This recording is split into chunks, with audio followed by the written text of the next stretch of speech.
Paulo nga wandiikira ab'ekiteezi kyusaamu kubanga ye circumstance gye tukola ki gye tulimu. Waliwo omusajja omwera Sir Francis Bacon yagamba inductive system of reasoning ne deductive system of reasoning. You understand? Kubanga tuyina pressing issues to innocent mind, a mind which is digitized. Tasobola kubuusa maaso kiteezi ate n'agenda alumba gundi be yasomesa ab'ejindi. Olina okuvunula ebyoli n'ojjawo ebifo bino bibiri osobole ocorrelating a mission oba message na ku ki ekigenda mu maaso. Bwe bwongo bwe tulina okubuuza ku walotaali mazima ddala evangiri tugiwulidde naye Uganda jawo kali ya Kaisiraeli n'otekawo Uganda message eba tetuuka. Lwaki abafalisaayo mubuzaabuzizza abantu ba Katonda okutuuka ku ekyo? Nedda. Abantu ba Katonda nga kiri Yesu Kristo omwana wa Katonda omulamu bwe yagamba nti mazima ddala singa olitegeera obusobozi bw'olina obwakutonderwamu olunaku Katonda lwe yakuteeka mu nnabaana ya maama wo wandisobodde okuduumira olusozi ne luseetuka. Yesu yategeeza ki? Yategeeza nti olina obusobozi obukola Yesu bye yakola. Singa ofuna okukkiriza okumala ofuna otya okukkiriza ng'otandise okwekkenneenya ebirabwako ebintu bitambula bitya? Mazima ddala nzikiririza ntya muntu onayimiridde mu maaso wali emimbali oba ku wolotaali nga ngamba mbeere wa mulembe naye ate oli gwe nawo obukulembeze gwe nawo obuvunaanyizibwa bw'obukulembeze antaddeko ekiso in the sense nti kigiddemu influence, ekiso in the sense nti kasasiro aziika abantu, ekiso in the sense nti ayina obuyinza obugenda ekaseese n'atirimbula eggwanga ddamba ery'omumbere, nti ayina obuyinza obugenda natta abantu mu upper region. Kakati omuntu yenna abulira ekigambo kya Mukama Katonda nga tasobola kwogera ku mufalasaayo oli, nga tasobola kwogera ku Museveni byakola, omuntu oyo aba takola mu Katonda. Nabwe gutyo nno nga tutambula okitobbanga mwenda bannyinaze ne baganda bange, Mukama nga ye mubezi waffe, okuteekayo obudde bwo n'obeera ku layini kuno n'owuliriza muganda wange, ekyo kikulaga nti Mukama agudde obwongo bwo otandike okufumiitiriza. Weebuuze butya muzzukulu wo wonna kasatu bw'alibeera mu Uganda. Mwanyinaze ne muganda wange twakula nga bannaddiini batugamba okusinziira ku theology which asserts that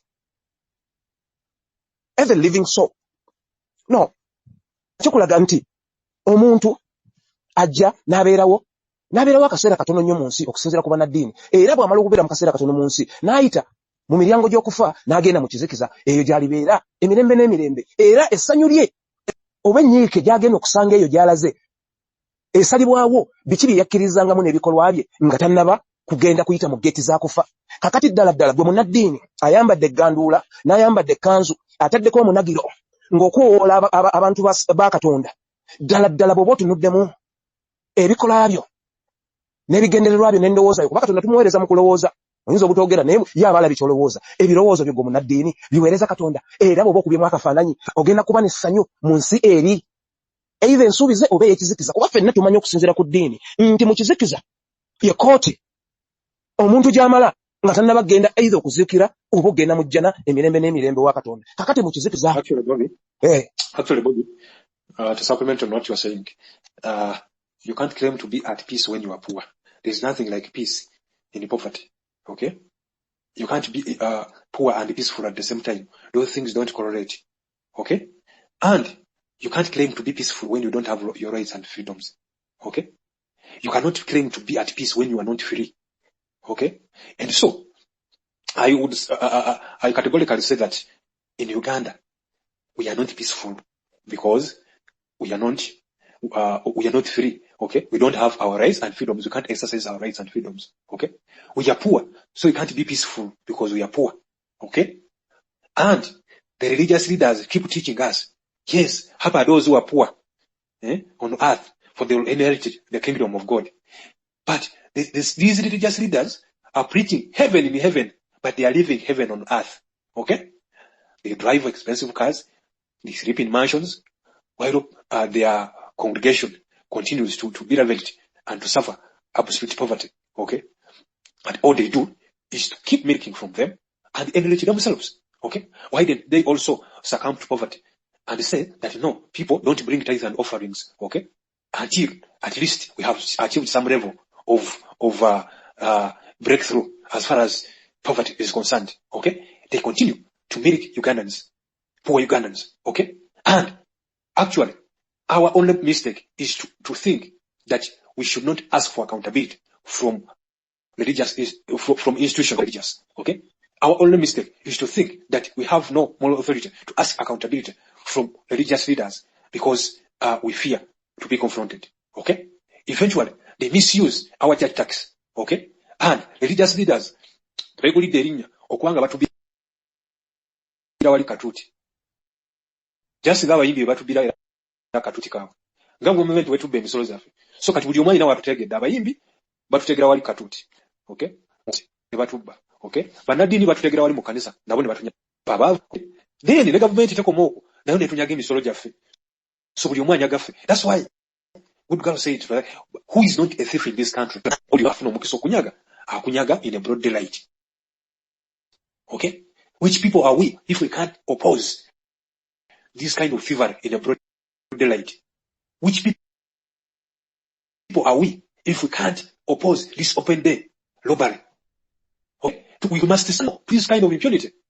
No. Okay? Until we are at peace, let the church close. Okay? And we fight for our freedom. The church will open in happiness. Gomanyi katonda wanyuma okusa oyina kasente mu nsawo. Okay? And it says that when Jesus found people doing market, okay, doing business in the synagogue, nga mu synagogue bataddemu akatale, Yesu teyabasabira nti bannaye n'atandika kubakuba. N'akola ki? Kati naffe abali b'enguzi tulina bakubi kibooko, tetulina kubasabira. Okay? Tetulina kubasabira mu Katonda abasonyiwe. Tebajja kwenenya bibi byabwe because they know what they are doing is right and they continue doing it. Yet in actual sense, they are lobbying from us. Okay? So, nze manyi nti Katonda omugagga omuntu nga mugagga alina ssente mu nsawo ye ajja kutegeera nnyo Katonda okusinga ate omwavu kubanga omwavu ajja kusigala asuubizibwa ojja kugaggawala bonna atuuka mu ggulu but eggulu tolirabangako. You have never seen heaven. Have you ever seen it? Okay? But you have seen people living heaven on earth. Don't you want to be like those people? Or you just want to continue casting abo sente bagenda mu nyanja abo bwe bati ne bwe bati. Okay? Buli omu ayagala kubaako ne kasente mu nsawo. Okay? But don't be hoodwinked by the religious leaders who are opportunists. Okay? Who preach heaven but they practice hell. Okay?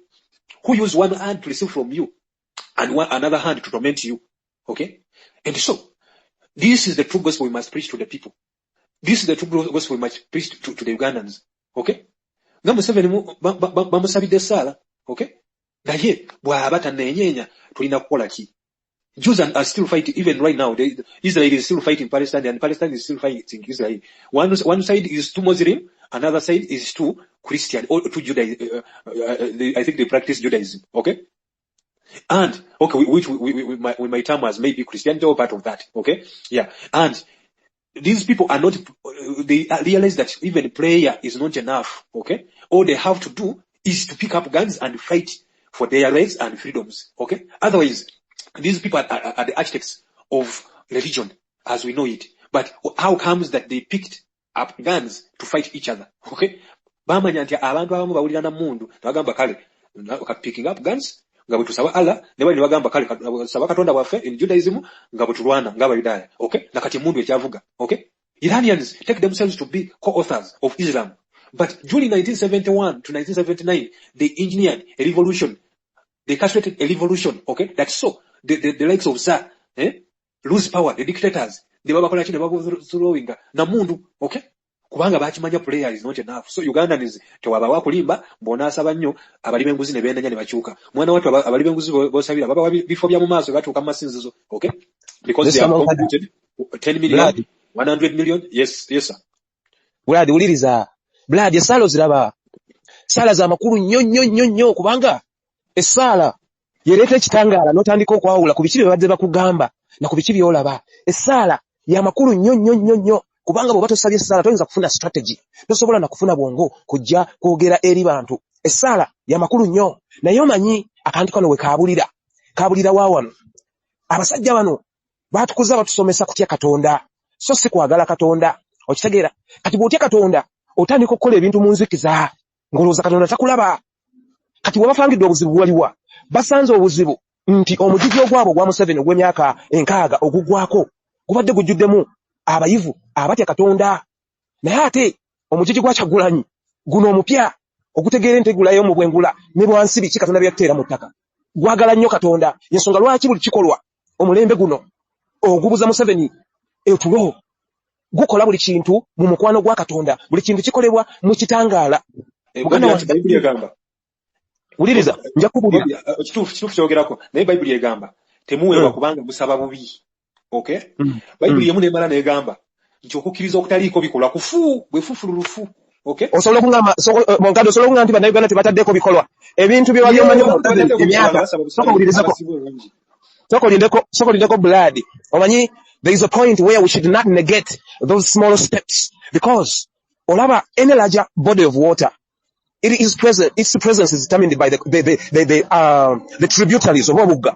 Lake Victoria obugo butono bulabo obujiraba bubujireza nebera ngejjudde. Kakati teri mu Uganda atudde singa mu Uganda babadde batudde singa mu 7 ateyekyusa singa yekyusa bulungi nawo naye alina obuzibu bwatalabanga kubanga banna Uganda obwongo bugule teri mulimo gusinga nga bwongo bwa muntu kugguka munkadde kolotya nga tonnagula bwongo buli kimu kirabamu ekisiraani buli kimu kibamu ekisiraani naye kasito guko obwongo otunula mu maaso ga Museveni n'omugamba muzeeyo olaba constitution engamba bweti kakati kyenkulaga banna Uganda tebatudde je bali Museveni akimanyi takyalina credibility kewabe mu kalulu kaale ng'agaaniddeko akimanyi nti tulina emitima egikwata gaani tukubagana naye moja kwa moja naye lwaki tetunaba kubagana na Museveni kubanga Katonda yatulaga ekitangaala Mukyagulanyi Ssentamu olw'okusaba n'alaga ekitangaala nti kabakulembere nja kulaga nti Yesu bwe yagenda mu yeekaalu nga mwana muto abafalisaayo tebakkiriza bye yasomesanga kakati ekikulaga nti bannabyabufuzi boyinza okuyita abafalisaayo ba leero tebakkirizanga Mukyagulanyi Ssentamu nti ayina kye bayita divine revelation oba that transcending light that light emuleeta nemulaga bannayuganda nti tulina kwogera mazima tulina kwata kkubo lino tulina okuzzaawo ekitiibwa ky'obuntu mu bitongole by'obukulembeze ekyo kikulaga nti bannayuganda enkuba gye baakuba akalulu ne bakawa Mukyagulanyi Ssentamu baali tebatudde bakozesa eddoboozi nga constitution bwegamba kyekiri kyenkulaze nti bannayuganda bakimanyi nti balina okuzzaawo obukulembeze nga bajjawo Museveni kyabadde agezaako tumanyiiza nti ne bw'olonda otya tosobola kunzija mu bukulembeze esebo Bobi nze era sinagaanako abakulembeze kati nga Kyagulanyi baasindikibwa Katonda okujja okutulaga ekkubo naye bamala otulaga ekkubo tuli kutte oba tusigadde nga mbuzi gye basika okutwala ku ttale so lwaki kugamba in Bangladesh before you come in Bangladesh okay bwe baamala okujjako nakyemalira omukulembeze gwe bataddeko genda onoonyereze yabadde n'Abongereza nga ajjanjabibwa nga bambi alina endwadde ezimubala embirizi okay naye baamulese buleesi ne bamugamba nti gwe bwe twagala otukulembere okay so kati Uganda gye twagala nti right now we are leaderless tetwagala muntu yenna agambe nti Kyagulanyi first wait I think let me get this Bob ne Munkada kaya tusonyiwaye tetwagala eno debate ebere between you two Munkada ne Bob okitegedde kati nze mbaddeko host sagala mwerabire akubanti kati biganye naye kati Munkada agenda maiza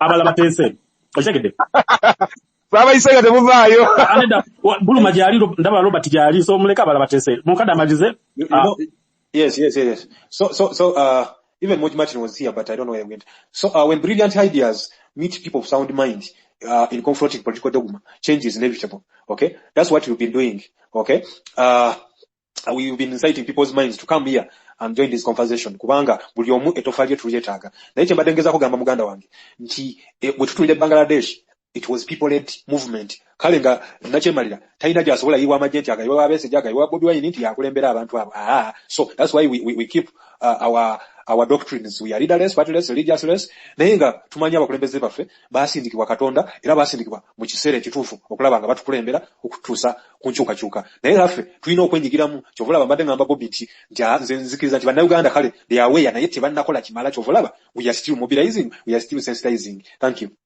webali nnyo before Burma comes we have been talking about this a very long period of time we said the one politician asobola ayagala tuberenga tumulinda akole bino ebintu taliyo and all politicians have been telling us the same thing whether Dr. Besigye oba Mugisha Muntu oba Bobi Wine they have been saying the same thing please do something okitegedde so tutwagala tubeere nnyo nga abali mu bbanga like you are I don't know normally bogenda mukyasiza abalokole babeera nnyo mu bbanga they don't talk things mu bintu ebiri logical aso okugamba nti enja ogenda kifuna believe that okitegedde tebabera nnyo kuground ekitwale so someone encha nalowooza agenda funa ennyonyoba agenda like that it's good to believe but we need to be practical okitegedde we need to be practical, and this is what we are talking about. Struggle to politicians burden ngawe chibadde because second, you know, and that one a less problema over Uganda, that even when we wanted Uganda to stand, seriously Ugandans never standing, because some of them think for MP or check it. Never MPs not mobilizing us to protest, MPs not protesting actually, over MP wanaja natugamba tugenda protesting. That kind of mentality to make things no kuberanti, we don't even take things in our own hands. Check it. Oyagala politician aje ayogere ku lugudo lubi gwe itamune yetasula na constituency yo. That's the guy doesn't stay in your constituency. Just mwamwa wika lu ya yesu ya Kampala. So we need to take things in our own hands. We need to take things in our own hands. Secondly, I always tell people that tewali muntu afuna in the people led movement like a politician, tewali taliyo. Politician, because they already very placed in the good positions. Oitegera. Tewali muntu afuna in these campaigns like a politician, because the politician already I prepared the environment, you're preparing at that. So like what Mukada was saying, that the guy that Gobale say, it was just opposition, opposition tenengo manyiti, ngamba the dictatorship nebiru wawo nnyo. Kati abantu bagamba affe getwagala ne bomu wa president like that. Ngeyita abeta kyabirinako. So tewali muntu afuna these kind of movements nga politicians. At the end of the day, we end up being ruled by politicians. But how do we get there? We need to stand. Yes, Bulman. We will know good girl for the space, Sansuna. Mwasibi mchia, msuze mchia, yona joli. Good girl yali issue ya budget. Chitwetaga sente chikulu nnyo. Movement ino tesobola tambula nga tewali sente. That's the truth of the matter. Neka tuzifunye tutya. That is the issue. That's the reason one should be thinking about, you know, twina district 17 zona zetaga civic education and mobilization, you know. So zembade ndo za twetaga yoka budget, okola yoka budget tulabe twetaga bungi bwa sente meka at any period, you know, tusigaze emyezi 3. Jukira mu campaigns buli omu abeera kubibye era abamu bali wano usanga balina ambitions zaabwe yagala kwesimbawo, you know, tewabaawo bintu ng'ebyo. So we are left with 3 months and we have to cover the whole country in civic education. Jukira n'omukulembeze wuyo naye ataddemu ebyabaddiini abamaddiini baabo abagulirira baba ba Uganda Joint Christian Council bamukubiyeyo milioni 3. Initial deposit yabawadde yali abasuubiza 2.5 billion. You know, bwe yabaddeko ebisatu bwe byatudde ku account ne babijjako. You know, ne babiteeka ku account endala zaabuze. Beba priests baffe. You know, bebano bebakozesa to, you know, do the population. Kenya Ruto abadde akikozesa bwe yajja nagira mu madini nti asaba nnyo n'abalimba ne bamuwa akalulu. Kati ba activists bayingidde mu church, bekalakasiza mu church. They are protesting within the church, you know, exposing those people to make them irrelevant. Agenda ogamba abantu nga bamulabanga omufere. So generally we have a lot to do basically. Twine ebyokola bingi, abantu balina okulekayo emirimu bagende mu cause, you know, to sensitize the public, the whole country. If we want to see the change we want to see, you know, ujukire tuli fearless, partiless, leaderless, tribeless. We need to keep those values. Tetuli bantu bantalo, ffe twekalakasa na placards. That's our limit. Ebirala tetwagala kumanya, you know. So we need to come up with a budget and the strategies. Ebyalo, what civic education are we taking there? Buli area ina information yayo. Jo information jo twala mu west, jo twala mu east, jo twala mu north, you know. Tugenda bagamba ki the villages basically. A common whatever that will trigger them to own the struggle, because you're gonna need to own the struggle. Nti oli wababa kaluluka bwe bakakuume, I mean they, you know, they do something. Siku bakaluna kudda wakagenda kwebaka. Nti oli afunye mekambo kebambi, you know, that sympathy, you know. So generally Ugandans need a very, very strong message to own the struggle. Awe tutera okubulira awo nti ku last minute, ku last minute eyo bannayuganda bwe balina okuviirayo ne ba, you know, ne ba owning ekintu kyabwe we tukyalina obuzibu.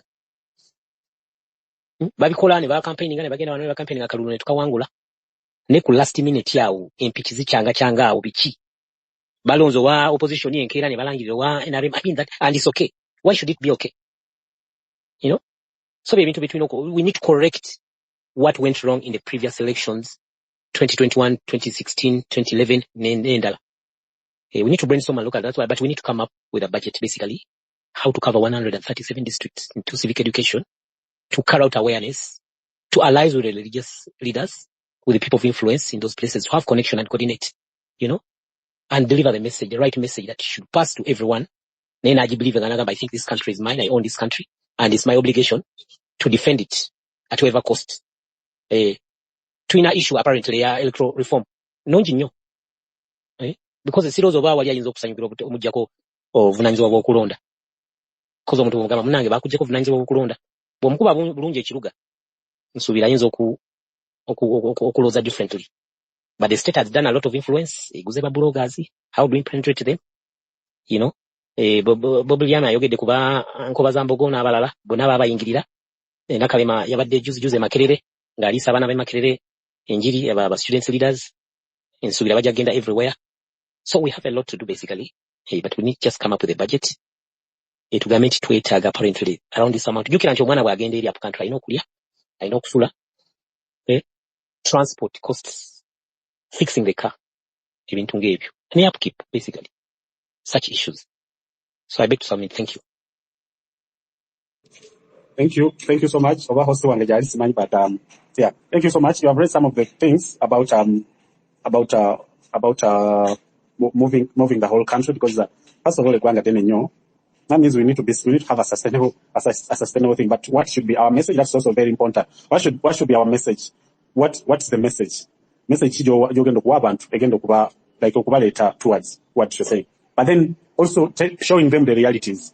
What has been happening is that and then after 2 days, election is announced on gunpoint, where they have deployed military everywhere, especially in cities and places surrounding Kampala. So what happens? How do you want the population to? What do you want the population to do? For example, what should the population do? And you are sure that candidate Golonze Awangu. That's one thing. But also, the internet has been cut off. These are things that happen normally, but they happen every time. Internet vajijeko, where you cannot communicate normally with other people. You can't come in the space of updates. These are things that are done deliberately.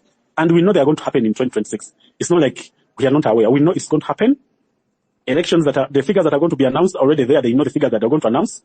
They know how many people are going to be MPs. The MPs they will allow to come to parliament. They know how many MPs they want to pass. So all of them, good girl. But the guy is already the guy who are planning. The figures wazina, number wazina. And that is like so Kati.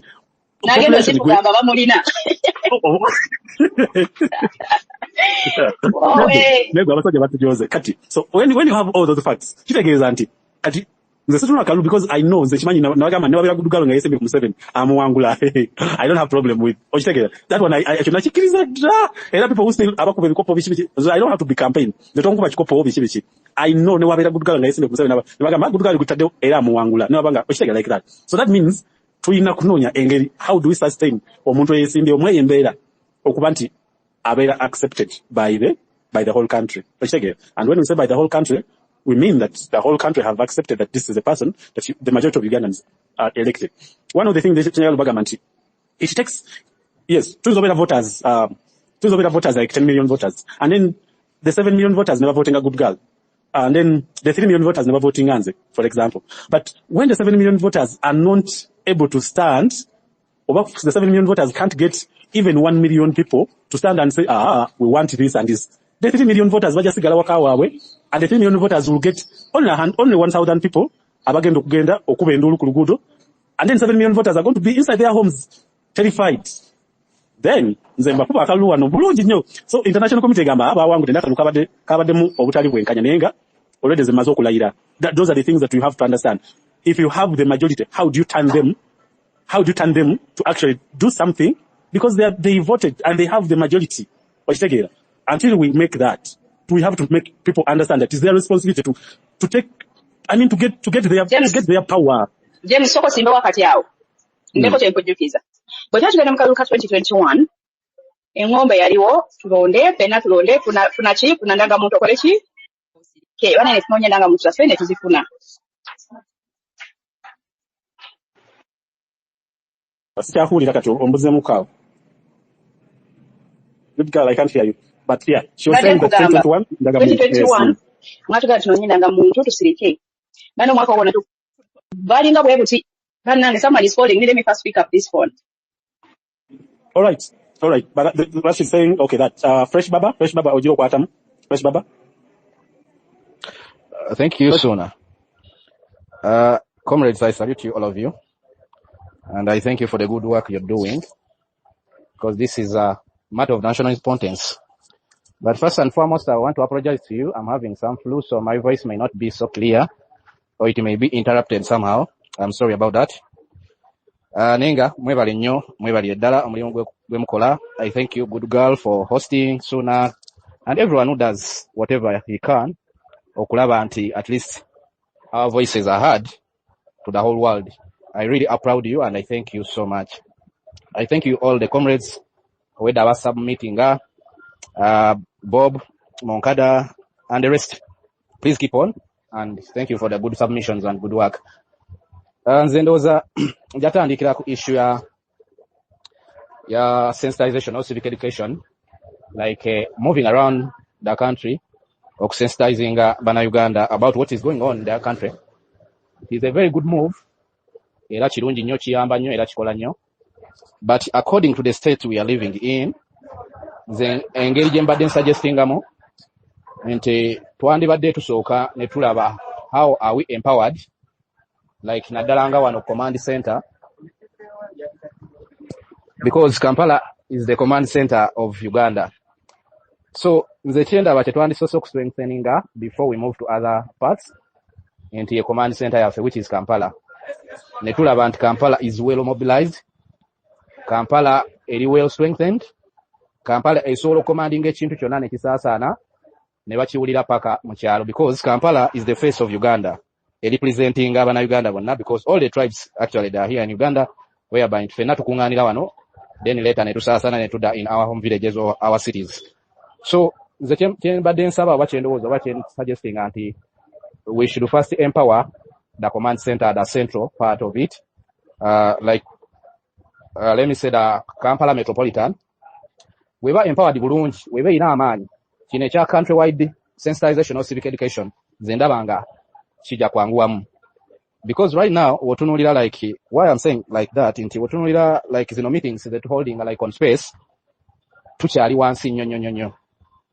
Kubanga yesterday night I was on Kenyan space, ng'obalaba babeerako bangi, like yesterday bakivuze the whole night up to kumacha ngenzo checking akonga kumacha they are still there. Ningo balaba baliko bangi, whereby communication esaasaana nnyo nti abantu ababeera ku space waba bazza ate wansi nti bakozeyo ka mobilization, let's say in Nairobi city, let's say in Kisumu, like abantu abo nga balina mobilization gye ba buildings nabaawo okutuuka eri mu kyalo, information eyo kiba kyangu nnyo, because command centers eno ziba empowered nga zipika amaanyi mangi mu kyalo kyangu okola ki okutuukayo. So wetuba nti ate no command center tetulina nnyo maanyi, muganda wange nze ndaba nga kiyinza okubeera ate kizibu nnyo okugenda ate mu kyalo ekintu kibeere ky'amaanyi, kubanga kati already eno olaba nti otunula tunulizi ku space zetubeeramu nti olaba abantu the very same faces zolabye leero zolaba enkya zolaba luli, and we are very few okitegeera, whereby kitulaga bulagi nti tetunaba kubeera already empowered right from the command center. So twetaagira ddala okusooka okwekolamu ffe sensitization eyaffe, okwekolamu nga ffe civic education eyaffe gye tusobola okukola ki okutwala mu kyalo oba okutwala in other cities. Actually we can even form other like sensitization command centers like in other cities, for example like Gulu, Mbale, Arua, Soroti, like Nenga command center etandikide wano, because we have many people who can be on these spaces but they can represent or they can start up a command center, let's say in Gulu or in Mbale, like that. Kati wetu watu strategizing ebintu ng'ebyo okutuuka ku munakyalo kiba kyangu nnyo, because already muba mwina like command centers zamwe ze musobola okutandikirako ne mugamba kati command center ya Gulu, let's move to the villages now, command center ya Gulu, let's do like that. Okitegeera nenga sikireeta tugenda kuteekawo leaders biki neba tusobola okwekolamu omulimu ngeri yaffe nga bajenzizi, okitegeera kuba kati nga mukimanyi nti the regime etunuulira nnyo okulaba nti we muba mukoze ekigulupu ani akikulira, so that they compromise that group baiza bakiyisemu sente oba bakiyisemu their brutal acts, so that bakisaasaanya bakiremese. Naye engeri gye tumanyi nti already twategeera enkola yaabwe, so tusobola okikola mu magezi ne tulaba nti tusettinga centers zaffe like on social media, because tumanyi tebasobola tukkiriza ku meetinga physically, but on social media we have no limit, tusobola okuconnectinga in any time we want, because tebasobola kiri meeting ekyo kiri borderless, just like our slogans, we are partyless, we are tribalist, we are religionless, and actually even social media is borderless, it can reach anywhere at any time. So nze kyembadde ndowooza mu nsonga eyo, I don't know how other people see it or will take it. Maybe ekintu ekirala kyenyinza okwongerako on that, yensonga ya finance. Ensonga ya finance of course yeetaagisa ddala era tewali kisobola kugenda maaso nga tewali finance. Anything okugenda maaso kirina okubeerako finance. Ne obuzibu tulina mu Uganda nti tulina obedde waliwo virus regime gye yatubuildingamu ng'abana Uganda nti waliwo eyo narrative okuteekamu nti tolina kutrustinga munno, tolina kutrustinga oli alina byenoonyeza, ono anoonya bino like olabira ddala ng'ekintu ekyo kituzizza nnyo emabega nti buli agezaako okuvaayo okubaako ne kyakola oba ekisobola okugatta banne basobole okumuvinga a very good noble cause nti abeera compromising that way nti wawulidde oli asaba ssente kakirali kayagala kola bwatu kitegeera wawulidde oli kati I think kizizza nnyo struggles emabega ne mobilizations oba fundraisings emabega. Ndowooza recently waliwo okosaga era it was issues of money ne wabaawo ebyayogerwawo bingi like ne bireetawo setback actually because of money. So ekintu kino tulina okihandlinga because it is a very sensitive issue. Kiri very sensitive nnyo.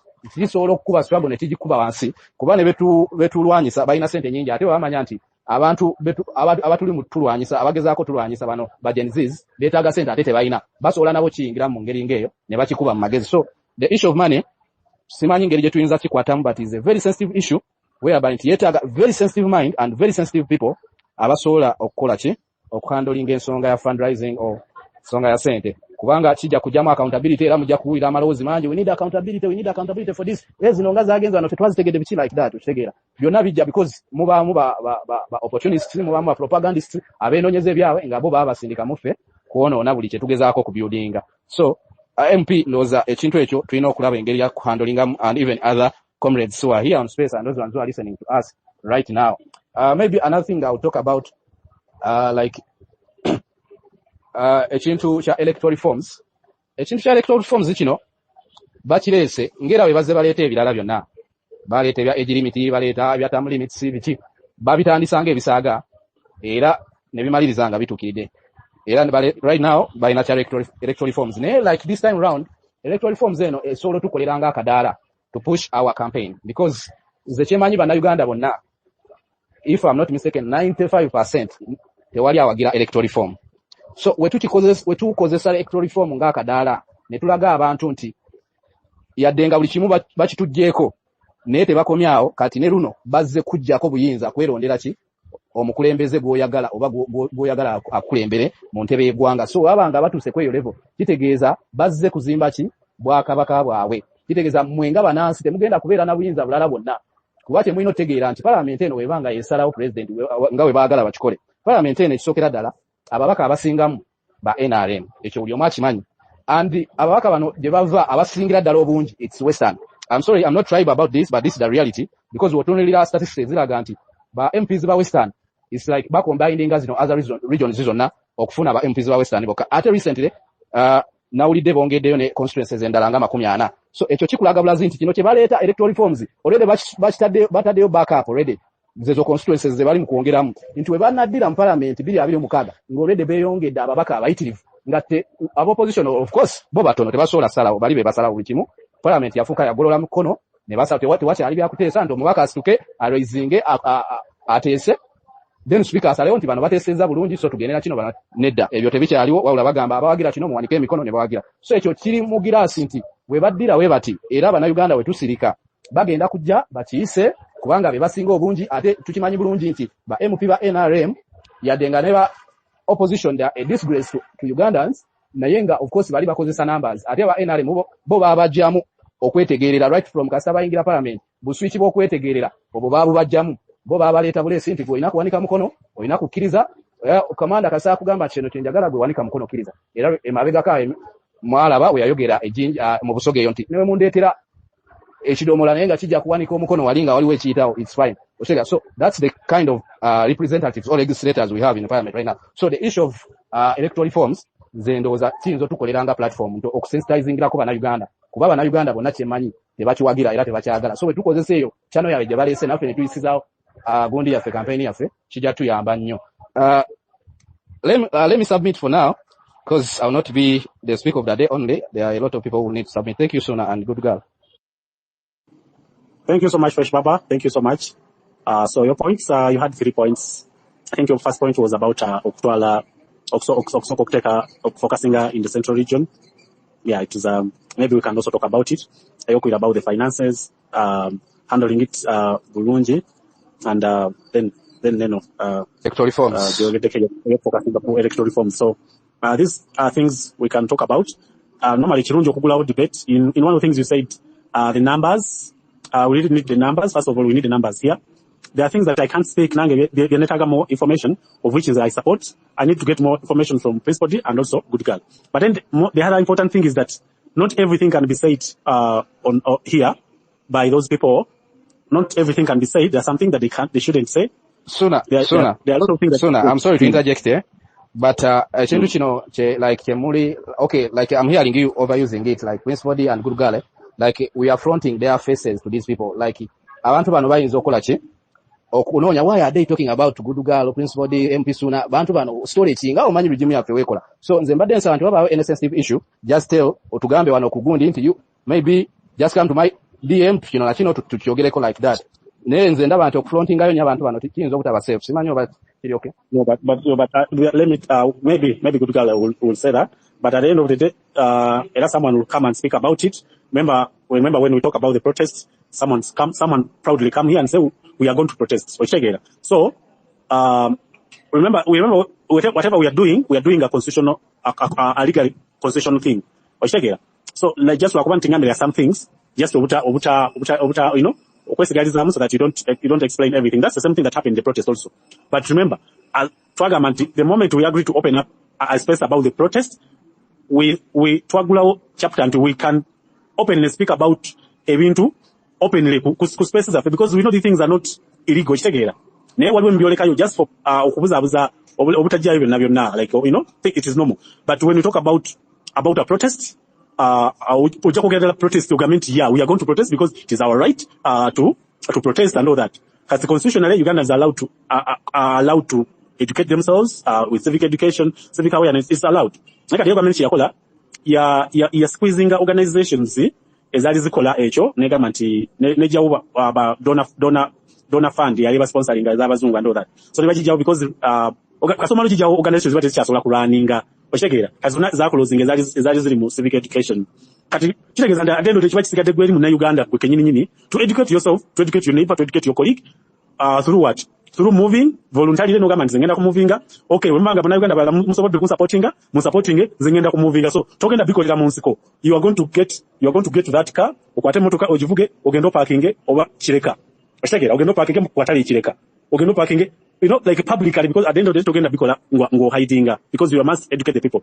At the end of the day we shall confront the state oshegera. So even but plans and strategies and all that, this all kubanga be laid behind. That's why I don't think maybe Good Girl is for the moves, because the fact that they talked about it means it was something that's open.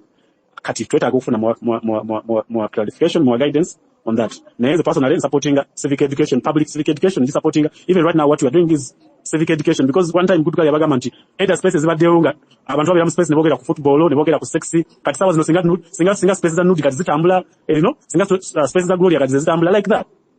So we are educating a country, we are educating ourselves. Ndio ni waje nauliza yo once amanya kutita babira abantu abogera ku bintu ebyamakulu, like that. Ogende bogenda ku TikTok ojasanga iranka at least wayo ka live akogera ku bintu ebyamakulu. It can be small, but when we continue ngatuli consistent and all that, tomanya how many people will come.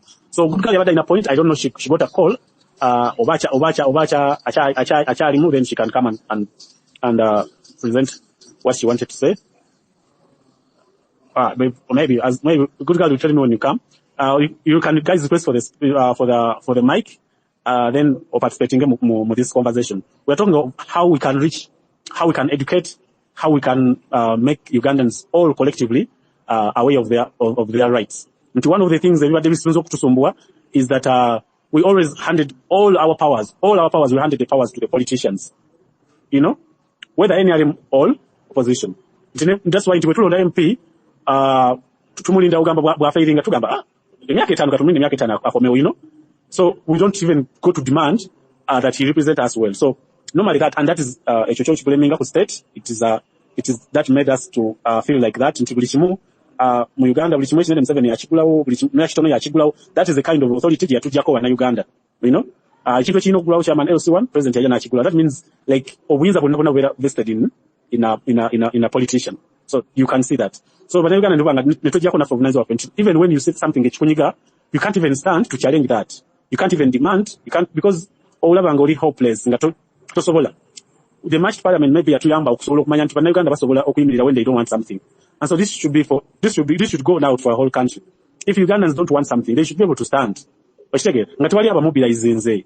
we wait for someone to mobilize us or to tell us that, katino chikunyigiriza, like right now, what they are bringing this amendment, twagala kuchusa okulonda president bamulondere muki. But in 2017 when this thing was happening, ngabajako age limit. People were not even talking about it. At that time social media wasn't so much powerful like as it is, but there was a lot of debate and there are no people okay, I've seen a video of Nyanjura protested, but she was alone in Kampala. She protested against this, but she was alone. That shows the level of awareness, civic awareness. But Uganda what do you do when something comes in Gatochagala? Okolachi. That should be in you, in every person. Step which first step you taking anger? Yes, that's what we should educate ourselves and also educate our people. What should be the first step? Constitution what step zoyisokola. Togenda kuba muntu mayinja. But osolo kulaga obutali bumativu bo ngogenda eri omuntu oyo ayisize teeka nokwekalakasa, it is your constitutional right. Kasa olirange ekintu kyagadde. Owulira ekintu nga tekyagadde kikunyigiriza oba owulira nti waliwo obutali bwenkanya obukoleddwako.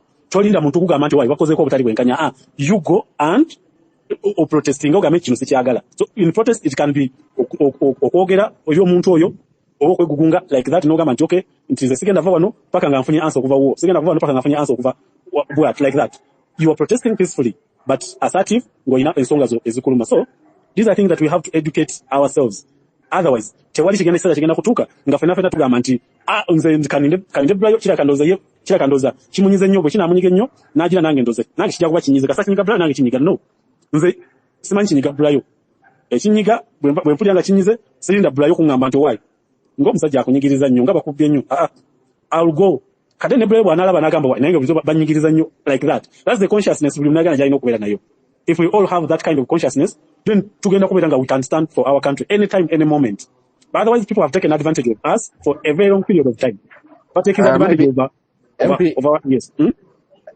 Maybe to supplement on that also, there's a certain analyst agamba nti these protests zemula bakati ezitandise among these Gen Zs, they are not going to stop because eno generation esituse ndala kubanga esitukiddemu abantu already abasomye already abantu amanye ekyokukola ate ne format gye bazze nayo ndala nnyo whereby nti government ebadde amanyirira biri nti abantu bagenda ku street boche ebipiira bakube bino biki. But this time round nti ate eno generation esitukiddemu format ndala nti judge oli constitutional wise nekulaga nti kino kyokola kikyamu nejja mirembe nga teyonoonye kintu nga teyokyeza bipiira kati awo olina okubahandulinga mu ngeri ate enjawulo because ngawe tumanyi government yaffe nti yo yamanyira nti they will come on the street and I will crush them just as you see General Museveni already stated I will crush them. Actually even the march to parliament era mawuli yavale nakola such statements nti when you're coming on 23rd on streets just know you're playing with fire. This is original NRA okitegeera. So ekyo kikulaga nti bo bamanyira the other brutal style of that engeri yo crushing our protesters. At this time round if tuzze mu format endala n'ekintu ekirala nti like abantu bavayo nnyo ne bayogera about the march parliament like you've protested, what have you achieved? By the way we are starting to see some small achievements from march parliament nti erese civic education mu bantu eyina engeri gyeguddewo abantu bangi amaaso abantu eyina engeri gye batadde attention ku bigenda amaaso mu Uganda ng'ate bulijjo omanyi like this regime ekintu kyeyasookera ddala okukola is to make people frustrated mu buli kintu kyonna ne to make nga we are very frustrated nti buli kyokola ogamba ebya gavumenti nakola kina bivaako kabakole kye baagala kuba ne woyogera tebakyusa ne wokola ki tebakyusa. So we bakuteekamu eyo state nti you're frustrated just like olaba bakola mu elections temugenda mu elections ne bagifuula brutal nnyo ne ba arrestinga buli omu ne batawe basage like to make people frustrated mugambe nti kati ebyokulonda tubivuddeko ate abo mubango wadde chance. So we were making frustrated obeera so vulnerable ku kyebaagala okukozesa kati this time round nti abantu much as bali but this time tugamba nedda kino tetukyagala era kino koma. That's why nti mwalabye nti because of the assertiveness yaffe ne march to parliament katolaba nti some NGOs batandise okuvayo mwalabye Uganda Human Rights Commission ngevaayo ku nsonga ya congestion olaba judiciary naye yogera ku nsonga ya congestion mu prisons like obalaba nti batandise kwa in fact yesterday I was talking to one of my ex prisoner ne mugamba nti bana abantu bawulira kerere buli we musirika gababivaako so tulina okukeepinga kerere mu matu gaabwe tubabuze emirembe tubagambe kino tetukyagala buli lunaku kino tetukyagala tulekaane Uganda yonna erekaane that's when they will act and that's when they will work naye wetujja ne tusirika ne tuderinga babivaako they don't work so because in tukipinze kerere yaffe era nsaba bana Uganda tuongere kerere mu matu gaabana bajja kyusa era bajja kola bye twagala naye wetusirika bajja kudda mu comfort zone yayo. Thank you so much. All right, thank you so much. Oba host jali naye ngenda kuwa microphone The Rock. Peter The Rock. Peter Rock Muzafar. Hello. Good evening once again. Thank you, the co-host. And I can tell you that I did but then we're going to look at The Rock. But no issues. I'm still the same person. Thank you all people who are submitting. Thank you for your contributions. Thank you for your submissions. Now, I want to make a few comments or submissions from the previous speaker. He has talked about not giving a break. Like tubakuberekerere matu gaabwe. A point in nyo. Because if we make noise, now we also irritate them. When we irritate them, then we pave way to make them do what we want. Like the previous time on 23rd, you saw these people, they had started responding to us. Like Anita Among responded saying, I will not resign, I still have another term to serve after I give my young brother Taewa. So when we reach that extent, when they are responding, it means we have moved a step. You saw even himself have started responding. But these young people, they are calling for the number of MPs in parliament, but they don't know why the number is like that. Maybe they can talk about pay, but the number can remain. So when we hear such responses, it means we are being heard. And you can see like the amount of forces and all resources and the power they had established in the previous campaign of March Parliament. Like they had brought all the military on the streets, brought out all the members, deployed military. So they were expecting big. But when they came, they were expecting like huge numbers, but it wasn't the case. So they deployed too much. This means that they were hearing us. We had reached there now, and by doing that, it meant that we can really cause change. We can really cause the way things are being run. So the point is, we don't have to give these people a break. We don't have to give these people a break. We have to make sure that we are always heard. We have to be like in news outlets, that we have to be known that we are there. We didn't go away. We do exist. We're still on the cause. When we don't give these people a break and keep pressing, I believe we can really change things. We can change things. We can see interns being deployed. We can see hospitals change. And we can even cause the people we are asking to resign if the pressure is really too much. But there are two things now in this struggle. One, they deliberately installed fear among the population. They installed too much fear. Like in the previous election, they kept abducting people in drones, torture them, and then bring them out to the public. It was a sign and installing fear that please don't dare to do anything, otherwise you'll be treated the same way we have treated these ones.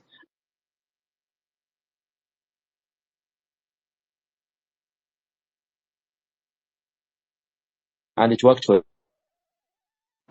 substatus, and people see them and I get responses, but the most response I get is fear. People fear.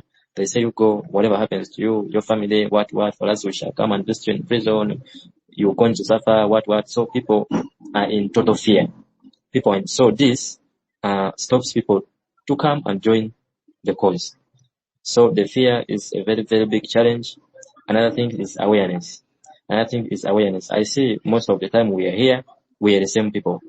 So it means either people still fear to come and join the discussion or they are not aware of what is happening. So we need to look into how we can always create awareness. I think we can do this. We have to make sure that we are felt and we are in the news bulletins, that we are there and we are really doing something. I feel we can create awareness, and if need be, we can also try people with big followers, like on TikTok and other media platforms, such that we can create more awareness. Also, stickers on underground, it is also doing a good job. So that's it for now. But I'm also trying my best in my area where I'm residing to create awareness. But the major point is we don't have to kuzikiza. We have to get sigaranga kwechiri, and we must make sure that these people are feeling us, they are hearing us, and they know we exist and why we exist and what we stand for. Thank you for now. Thank you. Thank you. Let me hear from Crystal also. Ani mwasibye mutya kansubire mwasibye bulungi mwebale emirimu gy'eggwanga mwebale yeah. So nawe ebintu bannayuganda okusitukola bannayuganda tulina ekizibu nti kiva na waka gye tukulira kuba ku bazadde baffe nti okwati oweerwanako bakula bagamba omuntu omu kubayuga tomuddamu oba ayogedde kibi oba ayogedde ki toyogera oba nga tomanyi ddembe lyo oba nga tomanyi wewe nyina kwerwanirako oba kitege kiri ekibi nnyo azadde baguno ne tukirwanyise mu baana baffeffe tukirwanyise nnyo okulwanya that fear from home. Kati nvudde wakanga seerwanako oŋŋamba nti ngenda kwewalirako ku kyensi kuggwanga lyange nga ntabuse nti ngenda kwerwanako kyova tufunye nnyo obuzibu okuyimisa bannayuganda. Jjukira munnayuganda azaalibwa n'akula n'atuuka ofa nga tamanyi na constitution ye erimu kyenga n'omugamba nti olina ssemateeka g'otambulirako nga munnayuganda nga tamumanyi oba kitegeeke tusuuna kyova tulina omulimu munene nnyo. Kati gwe bugenda omugamba ssemateeka akwedemba okwerwanako ssemateeka akwedemba kulanga munabyabufuzi oba bina kompyuta z'omusolo olina okwerwanako ayinza gwamusuula mu ntata alanga omuweetera obuzibu kwati omugamba takimanyi yesu omugamba kituufu naye takimanyi nti omugamba kituufu takimanyi nti omugamba ekyalina okukola okujja mu buzibu bwakola bwe mulimu. So tulina omulimu munene okuyimusa emyoyo gy'abannayuganda egyo okubaagazisa ensi yaabwe okubategeezesa ensi yaabwe. Tujja bannabyabufuzi nabo abaali batufuukidde ekizibu nti bo baafuna ebifo ate nakuwamu omusumaali ogusembayo nabo ne bongera okwebasa bannayuganda nti nze njogera omunnayuganda toyogera oba okitegeera essaawa nga tuza okusaba bannayuganda omuteekamu nti tulina okweyogerera mu buli mbeera ekunyigiriza vaayo weerwaneko kuba amaanyi gali mu gwe nannyini nsi gwe buli kimu gw'onyigirizibwa oba okitegeera naye nga tujja bazuukusa kubeera bazuukuka ekiŋŋumya nti bajja kuzuukuka naba tategedde eddembe lyenga munnayuganda embeera ebanyigiriza ajja kubajja mu comfort zone agambe nedda ekimala kansituke twongeremu amaanyi twongere obbayisa twongere obbazuukusa bajja kusituka kuba embeera eyongera kubeera mbi ono omuzeyi tagenda kubatira ku liiso no agenda kwanga tunyigiriza bunyigiriza so bajja kusituka naye gwe tulina okukola n'amaanyi okulaga munnayuganda nti gwe olina okwerwanako tolinda munnabyabufuzi osimanya nga bano bapolitician wakati batera okuseetula ekigero genda mu bantu omateekateekawo kati bajja kusituka kankira nkoma wano. Okay, thank you so much, Crystal. Oba Joli simanyi. Host Joli, are you there, host Joli bana simanyi kyankoze olwaleero naye nga Mugisha, host please come to my DM. Oba simanyi ba space egenda kulashinga simanyi. Host please come to my DM. Please Mugisha have the mic. Okay, thank you very much. Mbeyanziza nnyo. Nze kyenjagala obagamba, it seems that the power is shifting of communication. For example, leero mbaddeko waliwo by the way njagala kwebaza Florence abadde sharinga links za TikTok. I want to tell you we twali tuli mu March to Parliament 23rd. Twafuba nnyo okupenetratinga TikTok. Naye essaawa eno nyinza obagamba olwaleero waliwo TikTok live from morning up to evening. Ngabadde ku nsonga emu ya March to Parliament 9th of October. N'endala nnyingi zibadde ne account nnyingi nga zonna ziri ku March to Parliament 9th of October nga bakyusiza profile pictures zaabo amanya gaabo ne bateekako information eno. So nze kyenjagala obagamba nti issue ya electoral reforms ebadde nnyangu nnyo okusinkinga mu mitwe gy'abannaffe abali eruyi eri be twali tunyonyola corruption nga birimu oluzungu lungi. So kati essaawa eno bannyonnyola n'oteekamu ekirungo kino gavumenti kyeyagala okutulunga So kibanguyidde, that's what I can tell you. Era bw'ogendayo ku TikTok n'otekamu the 9th of October, I'm telling you ojja kufuna accounts mu Didi, ojja kufuna videos mu Didi. Bw'oteka March to Parliament 9th of October, March to Parliament, ojja kufuna videos mu Didi. So yo TikTok lwakuba nti abamu tetulina ndowooza account nnyingi zigenda. Era bula yo kyemmanyi asobola obagamba nti eri ku TikTok kyo kitokota to an extent nti n'abamu abali groups ebbiri ezaali zikubagana ku nsonga eno zaafunye we zimiitingira ku nsonga eno. So I want to tell you that that's a score there. Now we have to pull up our stockings here. For example, yesterday we didn't have any space here. And when you talk about today, good girl ndoza abadde mu mazowezo ge ng'ali mu kaliivu ke ne tukayingirira oba kitegeera. So we have been somehow reluctant here on Twitter, somehow that tukiriza, because we are not attracting new numbers here. For example, badde ku TikTok live wabaddewo omukadde adayogana Lunyankole nga weeri mu kyalo kamuliibwa mutabani we n'amutwalira essimu n'atugamba kantwalire jjajja wange essimu. Jjajja naye ddoboozi oli alikaka nayoga Lunyankole n'agamba twakoowadda bisubi birimu mwe bavubuka, enze ettaka lyange baaliba, abantu bwe bati RDC biki ffe tukooye bannaaye, tutambula ddi tuvaawo era nga tuddawa, nze mumbuulire omwana ajja kunvuga ku kagaali antwale mu kasenta.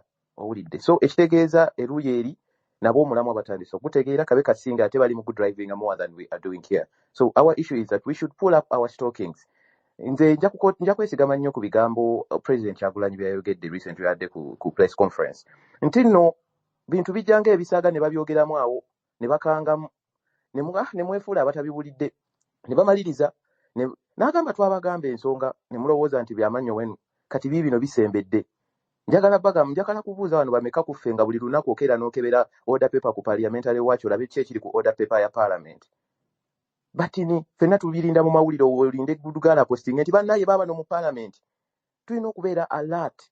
Mu kaseera kano tulina okubeera nga amaaso gaffe maggule nga teri kikuyitako oba omunfuna baganda bange. So okwogera ku ekyo njagala bategeeza nti tufunye omukisa yadde nga kibi nti eyali yeebiseeko akafulaano yeebikudde kati mu kwebikula ng'aleeta bino mawo byali mu kuleeta. Tulina okukozesa akakisa kano okupenetratinga mu bwongo bw'abantu tubategeeze nti n'akatini akalembereza ke mubadde mulinawo yadde nako kabadde kakwekwasa naye kati kabadde katandise nako balakira nako baagala kakujjako.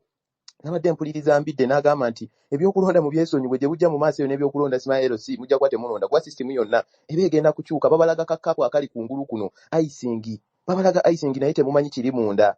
Jjukira Mbidde ye vice wa Mao mu DP naka mubyerabire time eyo bwe ginatuukireyo nga muvudde mu 2060 oba abongezayo okulonda ba chairman nga you can't even vote for the LC kuba sisitimu yonna abagenda gikyusa overhauled.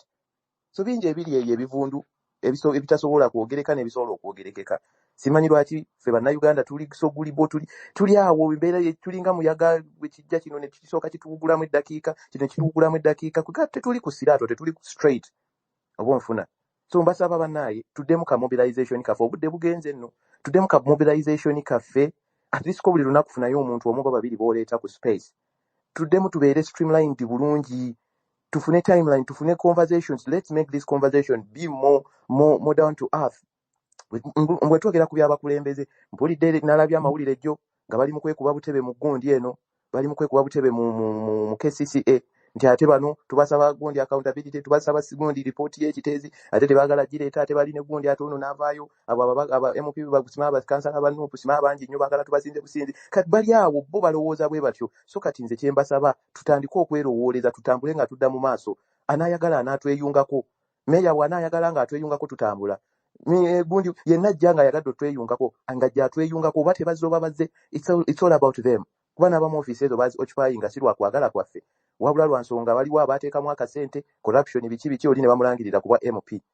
Awulidde? So tulina okubeera abaggufu obwongo bwaffe tumanye ekinyuso ekyokukwata bwe tulina okukwata munnayuganda ategeere bwe tunadda mu bya bannayuganda tulidde bajja kutunyiga tujja kutegeera mpola mpola munaagenda okutegeera. Omanyi waliwo ekitooke bwe kibeera nga kiriko amenvu ekiwuka ne kirumba gundi amenvu oba bogoya gundi eno ekitooke kya bogoya n'olaba nga omunwe gumu bamaze okugulya ekiwuka tulinde bajja wulira nga naawe ekito kiri awo ku mabbali ogenda okuzisikanga ng'akawuka kalidde ebitooke byonna.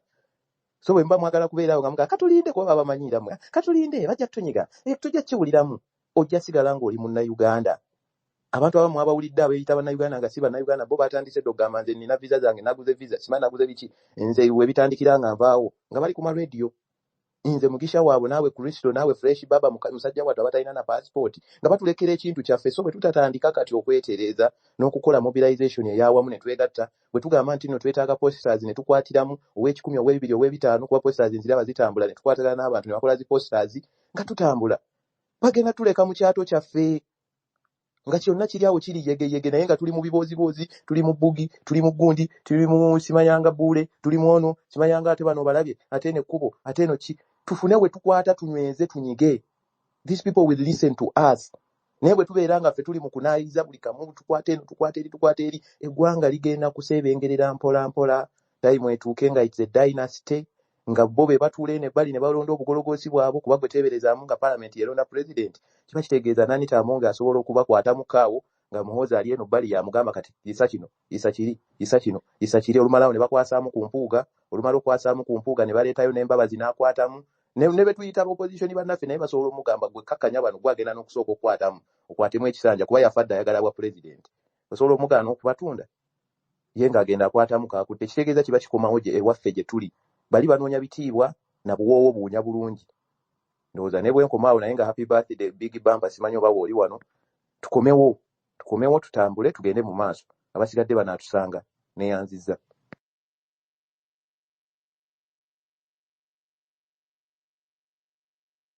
Bannange munansonyiwa ndi somehow engaged naye host wange simulaba simanyi plan ye kugamba ye webale nnyo host kyonkoze neyanze nolala onkola bwotyo host nofa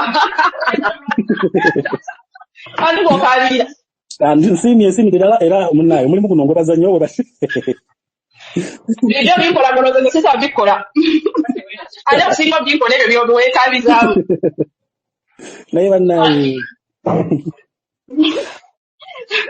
banange tunyuke endowooza kubanga waliwo abasala emizindaalo naona abasala emizindaalo. Okay, musabe mzindaalo mbate musaba mzindaalo oyo mukazi yekyayidda agenda kugalawo space. Shabil, so you're requesting a mic. At least you can be our last speaker today. Shabil, you requested for the mic and dropped. I don't know what happened. So you're requesting a mic. Ngatana ba kwechango. You yekati space agenda jigara. So maybe we wanted to hear from you. Shabil requesting a mic. All right. You'll be our last speaker. And was am I audible? Yes,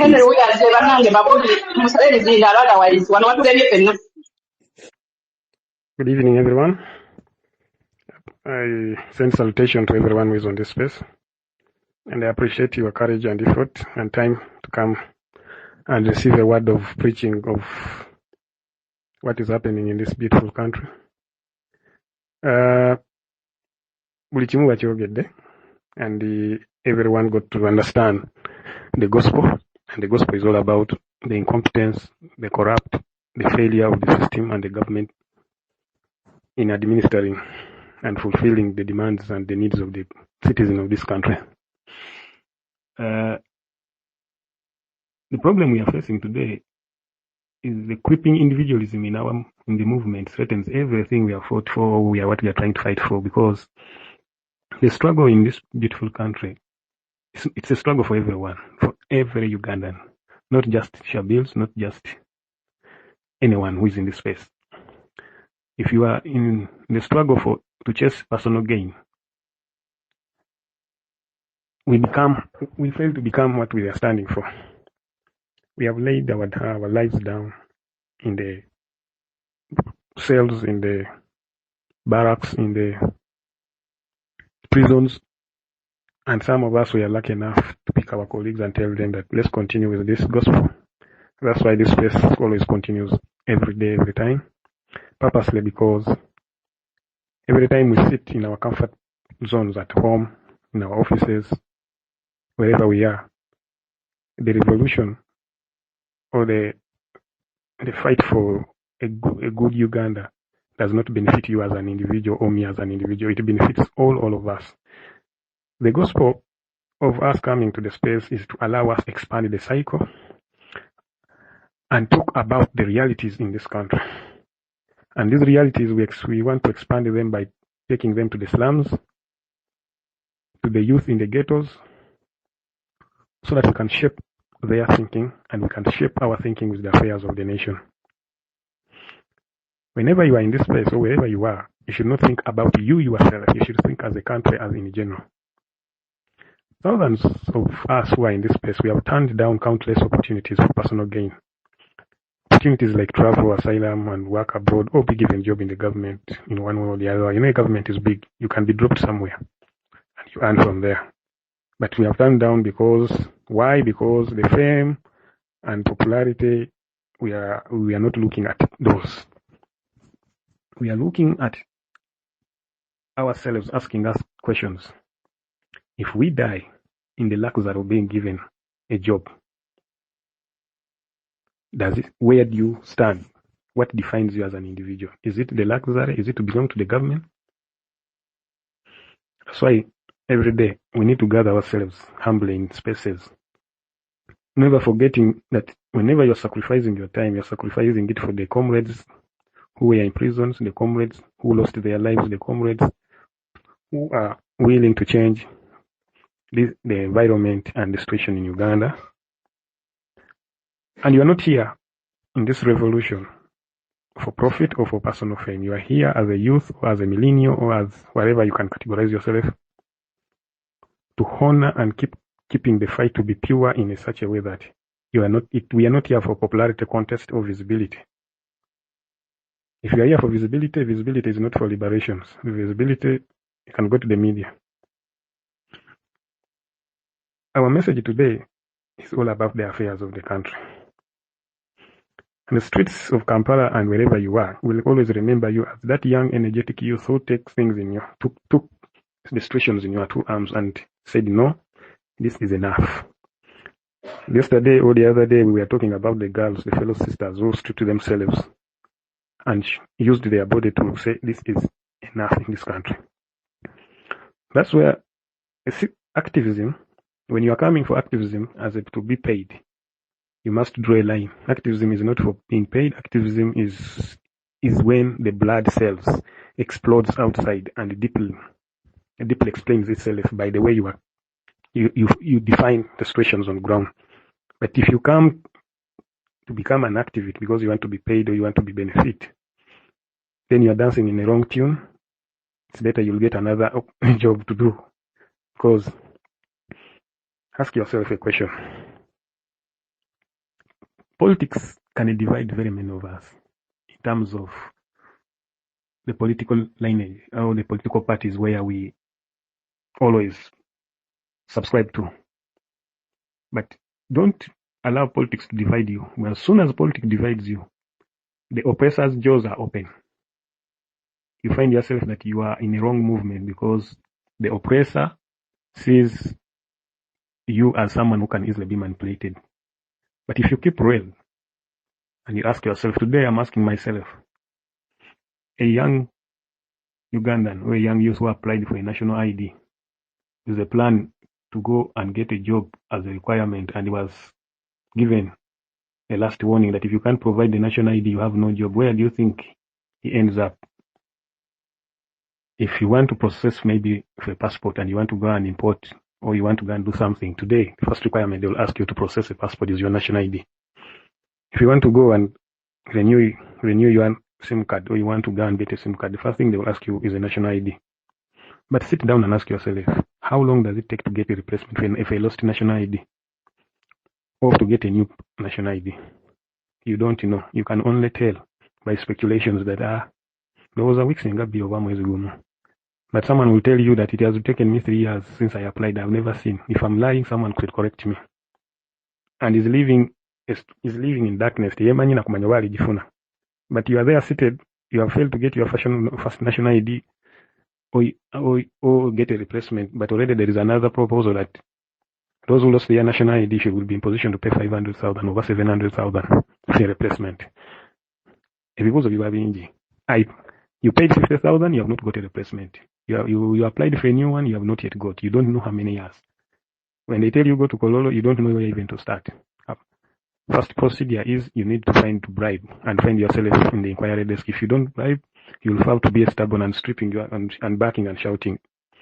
The question is, if a common cause like that one can bring 3 or 5 people and say banana, nze leero bwensalawo neŋŋamba buli muntu yenna atafunanga national ID ate alina obuzibu ne NIRA njagala oneegatteko tugende twekalakase mu NIRA. In your social media page, you'll see 1,000 messages. Naye bw'ogamba tugenda lumba lwakuna oba lwakubiri oba lwakusatu, you will see like 3 or 4. Naye the hype will be real.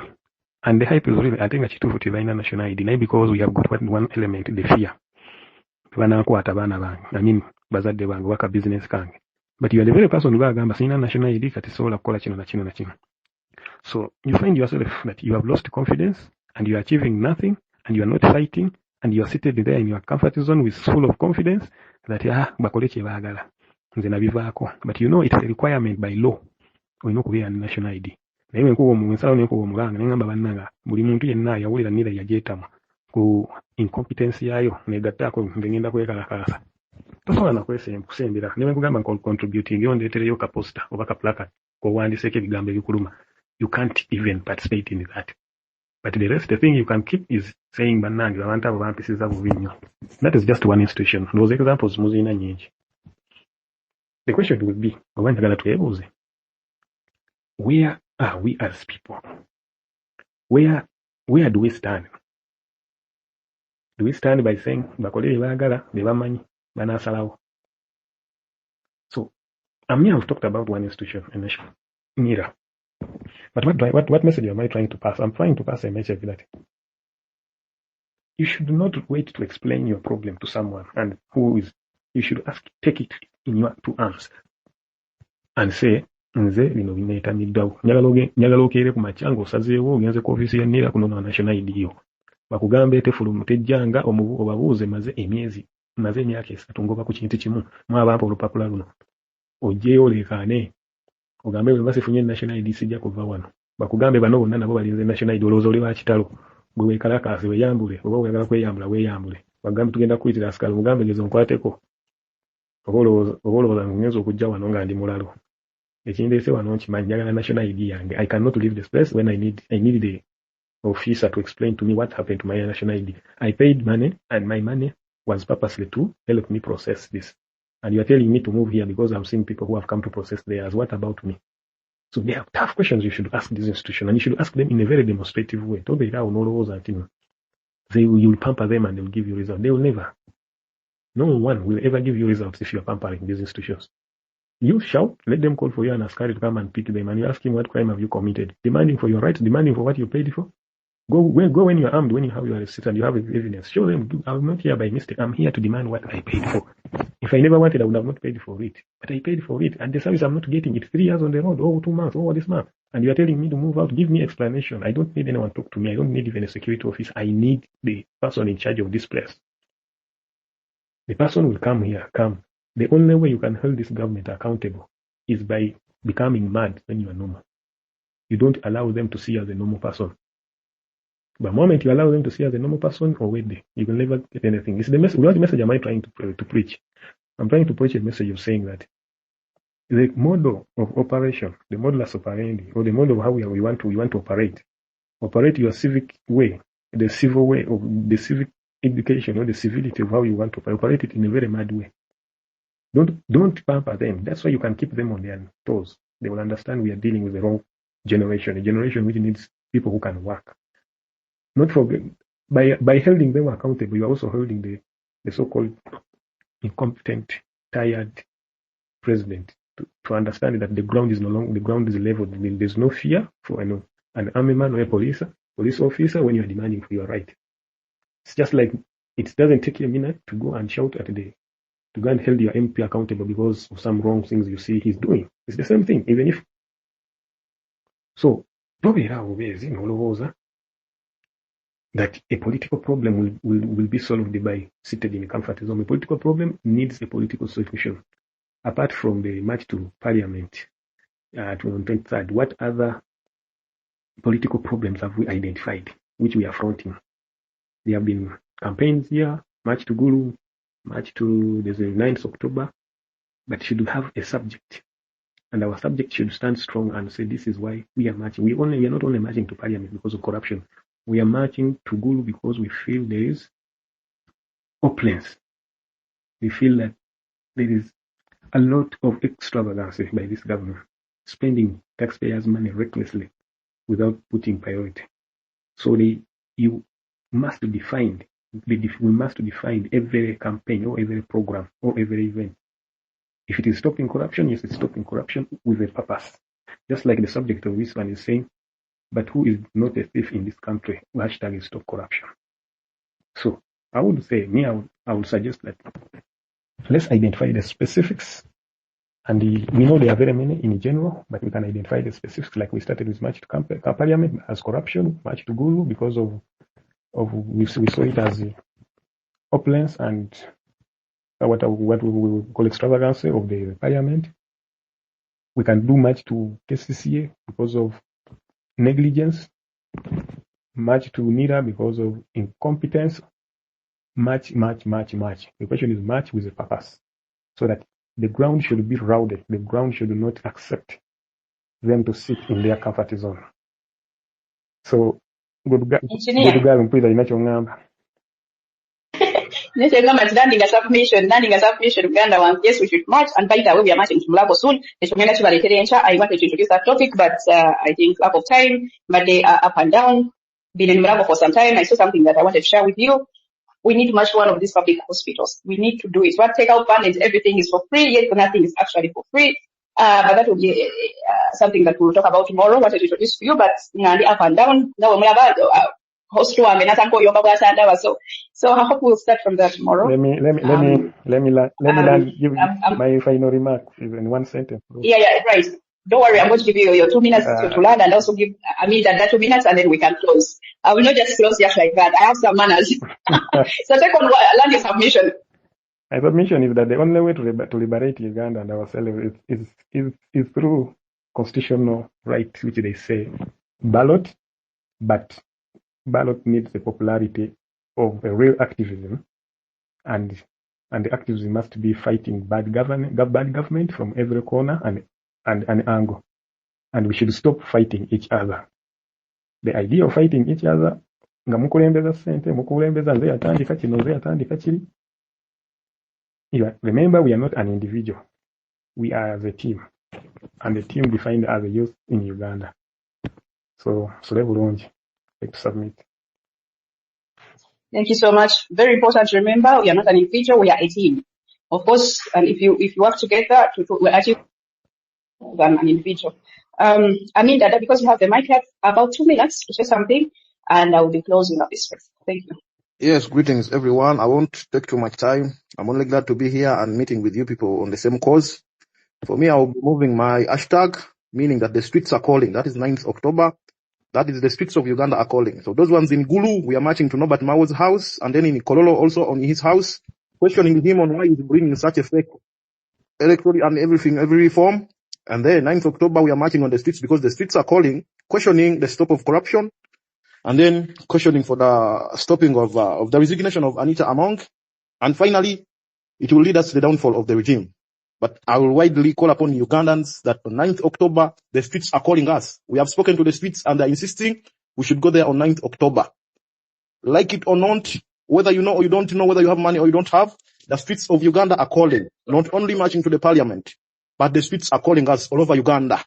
Wherever you are, stand up on 9th October, and it won't stop there. It will be the start, and we wish it will be the end of the regime as we storm the streets. And I also had a suggestion that because we have a Ugandan guy who is insisting on stopping corruption in the parliament himself single-handedly, how do you wish if we could host him here and we get his voice and he will help us boost the communication of our spaces on the cause of corruption? And that is MP Ariom. If you buy it, maybe we get ways of reaching out to him. So that I cannot take too much time, I will end my submission.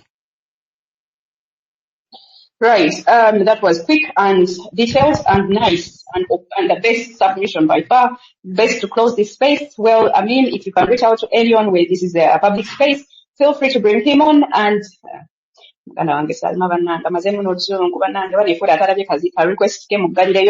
anyway, feel free to bring Elion. I would gladly host him. If you need me to host him, it will be a great honor. Because as far as I know, he has no Twitter account, so there's no way I can reach out to him. So if you can get to him, well and good. What else did you say? Of course, the streets are calling. That is for sure. Uganda needs saving, and everyone feels it. True Ugandan feels it in their bloods. If you don't feel it, then perhaps you need to know where you come from, because as all true Ugandans, we feel we need to do something. The streets are calling. It feels like there's some work to be done.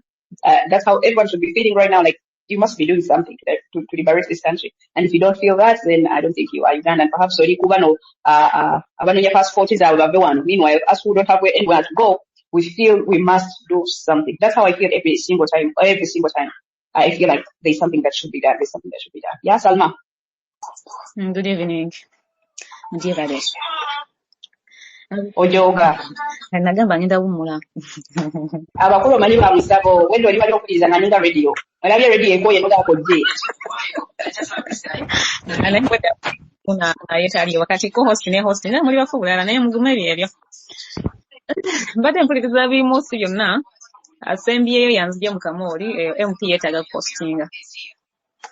postinga twetaga eddoboozi ekyala good girl nina kyendagala oyisaawo naye ntiisa mu kabox after here nkubiraako twogere mu bibiri bisatu.